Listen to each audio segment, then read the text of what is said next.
Right, hey guys, how are we doing? Back on another video from Any News. We got more That Time I Was Reincarnated as a Slime content, and this seems like it's a cut content video, by the looks of it. This is called The Time RIMURU Became an Adventurer in That Time I Reincarnated as a Slime, and in the description it did mention that this is going over some stuff that was cut out of Season 1. So let's just go into it, let's see what they left out from the first season, shall we? Some of you may not know this, but there was actually a time back in Season 1 when RIMURU had officially become an adventurer. Whoa. He had travelled all the way to the kingdom of Blumund, registered with the Free Guild as a Monster Slayer type adventurer, and immediately shocked everyone by completely acing the ranking test. Now, if you're wondering why you don't remember any of this, well, that's because it never happened in the anime. There we go.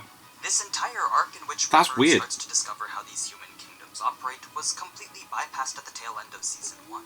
Oh. It's a pretty massive portion of cut content that not only explains the fundamentals of the guild and adventurers, but also shows how RIMURU learned a couple new abilities that were essential to the next arc. Ooh. So, let's take a look at what exactly happened during RIMURU's journey to becoming an adventurer. Yes. We start things off only a few days after RIMURU had returned from the armed nation of Dworkin. Okay. Though these were events that happened a few episodes epic. into Season 2, Part 1. Where they actually took place was before RIMURU had even found Shizue's students. Oh. So, this whole mini-arc actually occurs in a weird space between the events of Season 1 and Season 2. As we know, RIMURU's dreams of these children who were unfamiliar to him was the leading factor in why he decided it was time to visit one of the human kingdoms. Yeah, that's why he left, isn't it? It was a covert innit? mission in which he was planning to discreetly investigate things, all while disguised as a human. While Shion normally would have been the one to accompany him, her presence was a bit too overt for the discreet. Yeah, you're not going to be very discreet with her around, are you? When she had tried to conceal her aura in an attempt to prove that she could do it, she instead just ended up making it bigger. Yeah. Shuno Check was this of course attack! the next best candidate after Shion, but her proficiency with the analysis skill made her one of the only people capable of keeping tabs on any potential threats to Tempest. Right. Remember, with the Demon Lords now being aware of RIMURU's existence, there was no telling when one of them might Yeah, they might just turn up and go, "Where is he?" So, in the end, the group to travel with RIMURU was going to be Ranga, one of Soei's body doubles, and a select group of guides that RIMURU had chosen beforehand. Alright, cool. This group of guides wasn't yet aware of the job that awaited them, but it just so happened that these three exact adventurers were currently looking for a way to pay RIMURU back. As they Okay, so they're not going to say no. Right. Cool. felt that Yeah. they owed RIMURU an insurmountable debt. Not only did he slay numerous monsters that posed a threat to their kingdom, but he was also the sole reason why the three of them were able to be promoted to B-rank adventurers. Okay. You see, whenever the three of them would arrive at the city of Tempest, there was always a surplus of materials and resources that RIMURU would give them for free. These horns, fangs, ears, and whatever else would then serve as proof that Cabal and the others had completed their mission. Oh, It would show cool. to the guild that they had slain monsters that threatened the nearby towns. Even though they hadn't. Cool.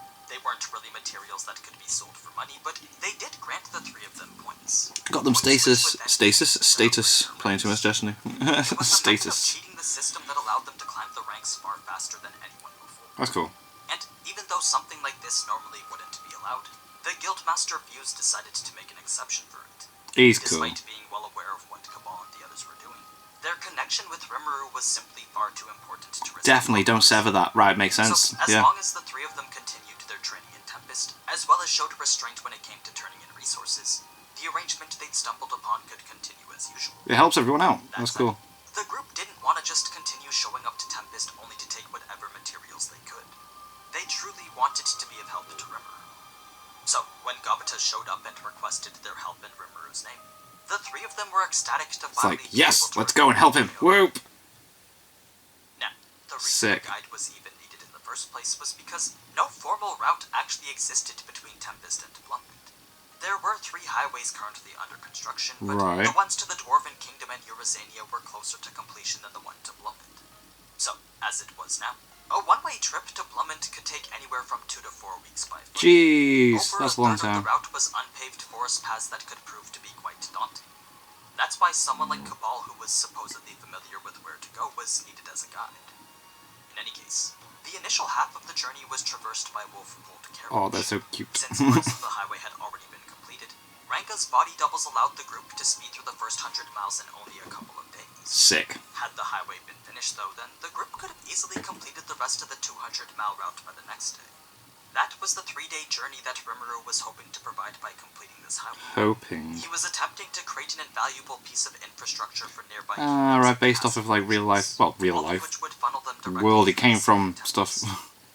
Now, once the paved parts of the road had ended, it was now time for Cabal and the others to guide Rimuru through the forest. At first, the trio looked like experts as they traversed the terrain as if they... Oh no, but did they actually not know where they're going? But after 3 hours passed with the group starting to look increasingly nervous, Rimuru began to notice that the route was starting to look a bit familiar. Oh no. As it turns out, they'd actually been lost the entire time. Yeah, there you go. That's hilarious. Of course, they didn't want to admit it since they were trying to see the light. But as soon as Rimuru opened up a map in his mind, he immediately saw that they'd been going in circles. No. They were only an hour away from where the highway was.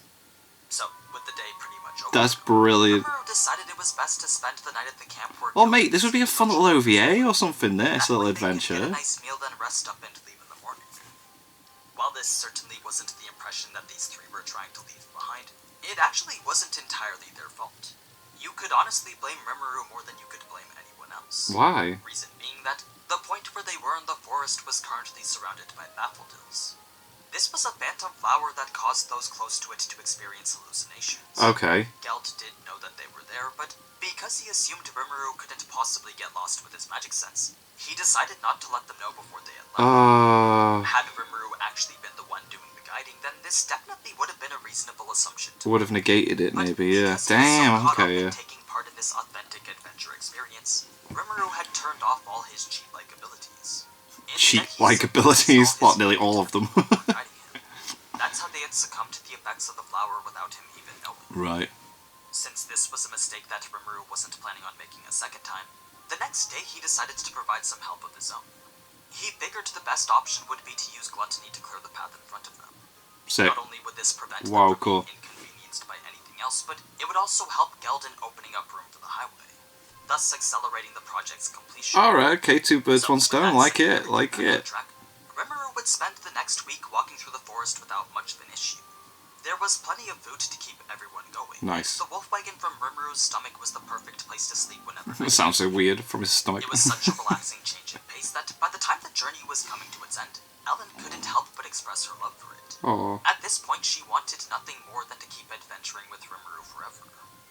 As fun as Rimuru knew that could have been, he also knew that it was impossible given how much responsibility he now Yeah, he has a lot on his shoulders. That perhaps one day it could actually be possible. But that was a day that... He looks a bit like Klein on the right, doesn't he? A day he was certain was such a long time away that it was likely Ellen and the others would already be dead by then. Oh. When the thought of him outliving these humans had crossed his mind, what came after was the notion that perhaps this was how Milla felt. Perhaps the reason why she's so reluctant to call anyone friend in the first place was actually because she didn't want to get left behind. That adds stuff. It was an idea that made Rimuru wonder something that he'd never really thought about before. If making a close friend only meant that they were eventually going to die, then would it not be better to simply choose loneliness instead? Well, that was a question in which he knew only time could answer. Yeah, wait and see. That Milla must surely already know the answer to. Adds more to her character as well. It's after That's Rimuru cool. had finally arrived at Blumund that we're given a little more information on the country itself. In terms of size, Blumund wasn't actually very big. It was a much smaller kingdom consisting of numerous little villages as well as only one big settlement of the capital. Plus, with less than 1 million people making up the total population, Blumund really was very tiny in comparison to the other countries. The main city at the capital was about as generic of a fantasy setting as you could think. Right, okay. Not only did the buildings give off that medieval European kind of vibe, but pretty much every person walking the street was armed with weapons and armor. Armor, yeah. The key difference between here and Dworgen, though, was that the quality of everyone's gear here was significantly poorer.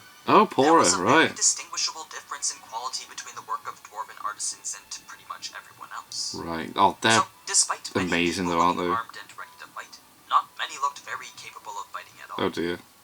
Another deceiving factor about the city was its level of advancement.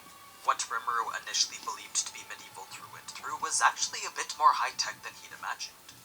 It was definitely a different path from the society he knew on Earth, but magic had clearly assisted in the development of their civilization beyond what he thought they were capable of. Had monsters and demon lords not been something for humans to worry about, then Rimuru believed that this type of civilization could have become far more advanced far more quickly. Right. It just so like happened magical that threats. The extremely harsh nature of the world itself Yeah. was a direct interest Slows in the everything society. down. Definitely. That said, Rimuru knew all too well just how limitless the human desire could be.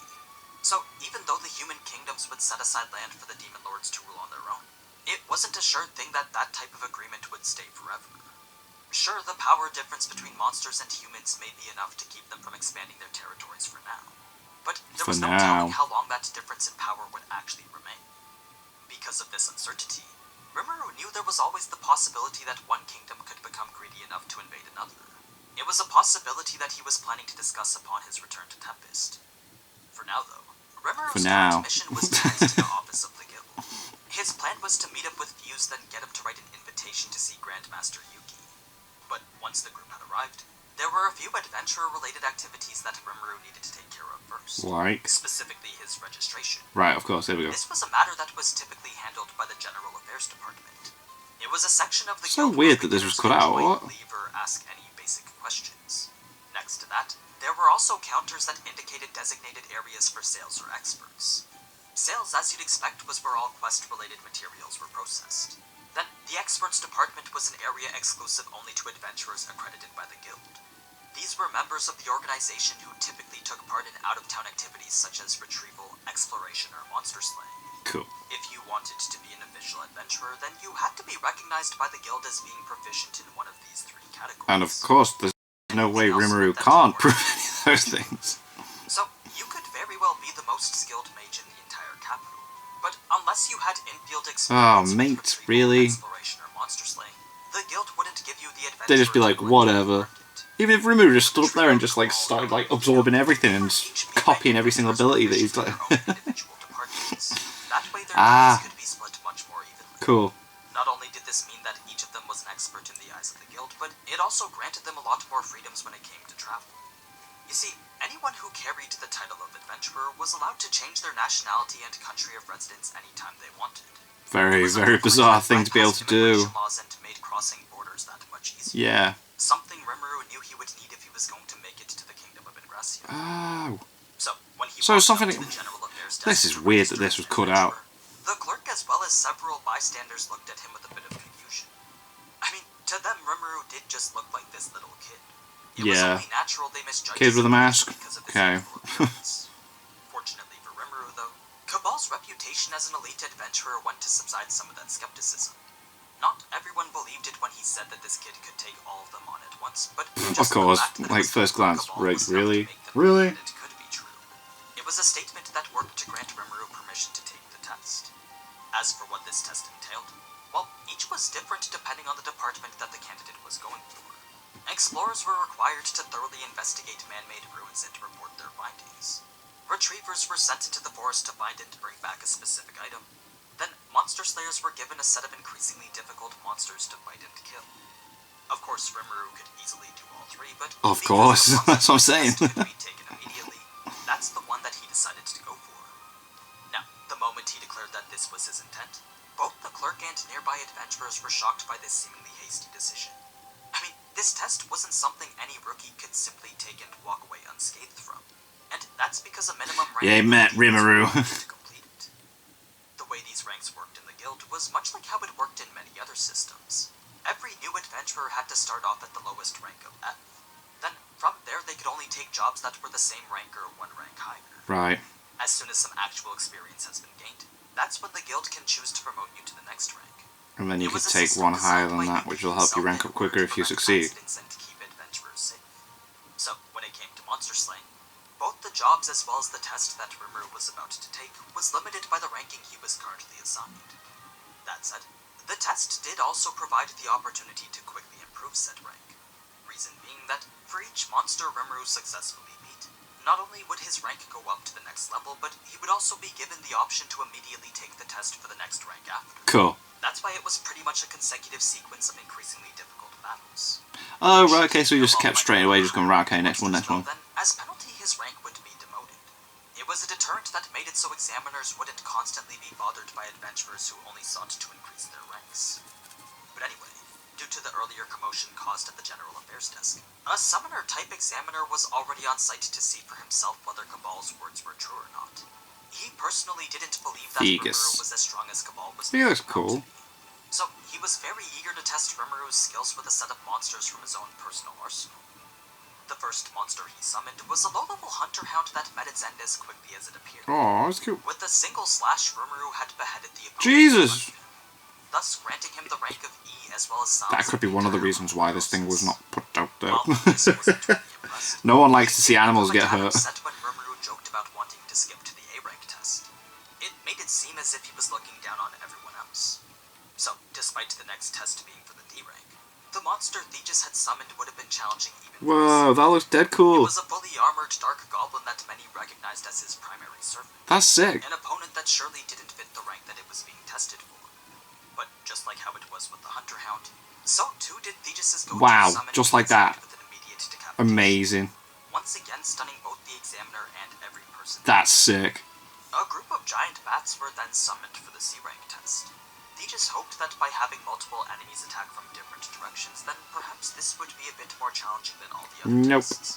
But because Rimuru's perception speed was already so high, the bats didn't even look as if they were moving. One by one, they were Damn. struck down with yet another single slash from his blade, making it painfully clear to a very frustrated Theegis that one of his strongest summons was definitely going to be needed here. So, with quite a bit of effort from his part, Theegis proceeded to complete the ritual to summon a lesser demon. Not only was this the first time that Rimuru had come across such as this, but it was also the first time that he'd witnessed the summoned demon's spell. It was a completely different type of magic than the one used to summon the monsters he was fighting before. A type of magic that was practically gifted to him on a silver platter. You see, just like how it was with most other magic, all it took was one glance at the spell's activation for Rimuru to make it his own. Oh, that's So, sick. if you'd ever wondered Yeah. where Rimuru had learned how to summon demons like Beretta, It's there. well, this was where it all began. Right, Jesus Christ. Getting back to the test. That makes... This Why lesson cut this certainly out? wasn't a monster suitable to give someone who was trying to climb to the B rank. It was pretty clear that Theegis was just trying to give Rimuru as difficult a task as Possible, yeah. I mean, the sweat pouring down his face was evidence enough to indicate all the magical energy he'd put into it. What made this opponent so much more difficult than all the others, though, was the fact that it was impervious to any sort of physical attack. Because creatures like this possessed spiritual bodies consisting mostly of magicules, that meant they couldn't be affected by physical damage of any kind. Right. That being the case, the optimal attack here was most definitely Gluttony. Gluttony, yeah. If Rimuru had opened up with that, then this fight would have ended just as quickly as all the others. But no matter how much Rimuru wanted to absorb this demon, to do so now would attract way too much attention. Right, So okay, as safe Rimuru face. dodged the demon while considering what to do next, he remembered that magic was simply the embodiment of whatever he pictured in his mind. He then recalled that his art of model will was a special technique that allowed him to convert his aura into offensive power. As he went on to consider exactly how these two functioned, Rimuru believed he could use both together to create a magic aura. So, by taking Model Will's offensive power then applying magicules to it, Rimuru was able to create pure magical energy. Oof. It was a new extra skill that allowed him to attack with magical force instead of physical force. All he had to do after producing it was simply apply the energy to his sword as if he was wrapping it in paper. Sick. The result was a usable weapon that could deal damage to spiritual enemies, the effects of which were very evident after only a single strike was needed to defeat the lesser demon, Whoa. thus granting Rimuru the title of a B rank individual. Whoa. But yeah, that's the story behind how Rimuru became an adventurer. Of course, there's still a bit more to cover regarding this arc, but that's something to talk about in another video. Now, if you enjoyed this type of content, then be sure to subscribe since I'll be focusing on Tensita stuff for the next 3 months. Sick. The next video I'll be making is the final part to how strong Rimuru is. Amazing. Then after that will probably be some Demon Lord stuff. That was really interesting. That was really cool. Like, I like how it also explains, like, how he has certain abilities and stuff as well. It's like, it fits in with the story perfectly. So I really, really do not get why it was cut. But, hey-ho. Like, then again, could be because of the dog, but then you can just cut out and change it into different... I don't know. But that's not really cool. That's not really cool. I wouldn't mind seeing that. Like, you never know. They might make it into a little mini OVA thing. Who knows? But, hey-ho. Cut content. I hope he does more like that. That's cool. I'm really looking forward to the How Strong's Rimuru Part 3. I hope he does more Overlord cut content videos. I really enjoyed that one, you know, because he covered stuff in Season 1. It'd be cool for him to go through it all, because he did one for Season 3, didn't he? Leading up to Season 4. Paste that out. That time's Reincarnated slime content.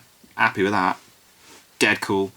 How strong is RIMURU, the last one, and then focus on the Demon Lords, that's cool. So yeah, we will check those out as he is going. Thank you to my patrons. If you want to have your name at the end of every video that I upload, link is in the description to the Patreon page. $1 a month is all I ask to help support the channel. I greatly appreciate that. Thank you very much for that, and thank you guys very much for watching. What do you guys think of that? What do you guys think of this? Click like, subscribe if you haven't already. Leave comments down below. Let me know what I should watch and discuss in future videos. And I'll see you guys. It's all you guys. Need damn.